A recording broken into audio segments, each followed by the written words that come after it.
ജർമ്മനിയിലോട്ട് വരുമ്പോൾ എത്ര കിലോ അരി കൊണ്ടുവരണം? എനിക്ക് വന്നിട്ടുള്ള മെസ്സേജുകളിൽ ഏറ്റവും കൂടുതൽ ഈ ഒരു ചോദ്യമായിരുന്നു. അതിനെല്ലാം ഞാൻ റിപ്ലൈ കൊടുത്തത് 1 കിലോ പോലും കൊണ്ടുവരണ്ടെന്ന. അതിന്റെ കാരണം എന്താണെന്ന് ഇവിടെ ജർമ്മനിയിൽ ഉള്ളവർക്ക് അറിയായിരിക്കും. ജർമ്മനിയിലെ സൂപ്പർ മാർക്കറ്റുകളിൽ നല്ല അഫോർഡബിൾ റേറ്റിൽ ഒരുപാട് അരി വാങ്ങിക്കാൻ കിട്ടും. പാലക്കാടൻ മട്ടയും അതുപോലെ പൊന്നിയരിയുടെയും കാര്യമൊന്നുമല്ല പറയുന്നത്. പക്ഷെ ഇതിനെല്ലാം പകരം ഉപയോഗിക്കാൻ കഴിയുന്ന ഒരുപാട് ടൈപ്പ് അരികൾ നമുക്ക് ജർമ്മനിയിൽ കിട്ടും, അതും അഫോർഡബിൾ റേറ്റിൽ.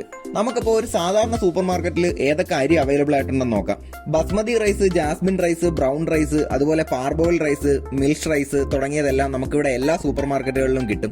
ഇതിൽ ബസ്മതി റൈസിന്റെ കാര്യം ഞാൻ പറയാതെ തന്നെ എല്ലാവർക്കും അറിയാം. 3 യൂറോയ്ക്ക് 1 കിലോ ബസ്മതി റൈസ് ഇവിടെ കിട്ടും. അതും ഓഫർ പ്രൈസിൽ വരുമ്പോൾ 2.5 യൂറോയ്ക്ക് വരെ ബസ്മതി ഞാൻ വാങ്ങിച്ചിട്ടുണ്ട്. ബസ്മതി റൈസ് പോലെ തന്നെ നമുക്ക് ഉപയോഗിക്കാൻ കഴിയുന്ന മറ്റൊരു റൈസാണ് ഈ ജാസ്മിൻ റൈസ്.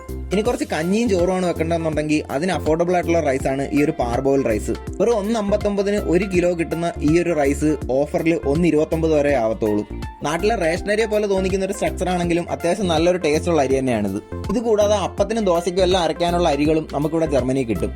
ഇനിയിപ്പോൾ ജർമ്മനി വന്നിട്ട് പെട്ടെന്ന് സൂപ്പർ മാർക്കറ്റിലൊന്നും പോയിട്ട് അരി വാങ്ങിക്കാൻ പറ്റിയില്ലെങ്കിലോ എന്ന് പേടിയുള്ളവർ 1 കിലോയിൽ താഴെ അരി മാത്രം കൊണ്ടുവരാൻ ശ്രദ്ധിക്കുക. എയർലൈൻസിൻ്റെ നിന്ന് ഒരുപാട് കാശ് കൊടുത്ത് നമ്മൾ വാങ്ങിക്കുന്ന ഈ ഒരു ലഗേജ് അങ്ങനെ അരി കൊണ്ടുവന്ന് വേസ്റ്റ് ചെയ്യേണ്ട കാര്യമില്ലല്ലോ. എന്തായാലും ജർമ്മനിലോട്ട് കയറി വരാൻ നിൽക്കുന്ന നിങ്ങളുടെ ഫ്രണ്ടിനോ അല്ലെങ്കിൽ ഒരു ഫാമിലി മെമ്പറിനോ ഈ ഒരു വീഡിയോ ഒന്ന് ഷെയർ ചെയ്ത് കൊടുത്തേക്ക്. ഇനി ഇതൊന്നും അല്ലാതെ ജർമ്മനിയിൽ ഇപ്പോൾ താമസിക്കുന്നവർ വേറെ ഏതെങ്കിലും ടൈപ്പ് അരി യൂസ് ചെയ്യുന്നുണ്ടെങ്കിൽ അതൊന്ന് കമൻറ്റ് ചെയ്താൽ ഉപകാരമായിരിക്കും. അപ്പോൾ ജർമ്മനിലെ കുറച്ച് വിശേഷങ്ങളുമായിട്ട് നമുക്കിനി വീണ്ടും കാണാം.